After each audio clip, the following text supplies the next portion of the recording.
போராட்டம், கிராம உதவியாளர் போராட்டம் ஒரு பக்கம், ஊராட்சி செயலாளர் ஒரு போராட்டம், விவசாயிகள் கறிக்கோழி விவசாயிகள் வந்து அந்த போராட்டம் தொடர்ந்து நடந்துட்டு இருக்கு. இன்னும் முடிஞ்ச பாடு இல்லை.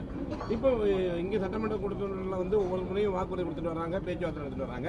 இப்போ நீங்க எதிர்கட்சி சார்பாக நீங்க வந்து அந்த போராட்டத்தில் ஈடுபடுறவங்களுக்கு வந்து என்ன ஆதரவு தர போறீங்க? ஏற்கனவே இது குறித்து சட்டமன்றத்தில் நாங்கள் வந்து கவன ஈர்ப்பு கொண்டு வந்து இந்த அரசுடைய கவனத்துக்கு கொண்டு வந்தோம்.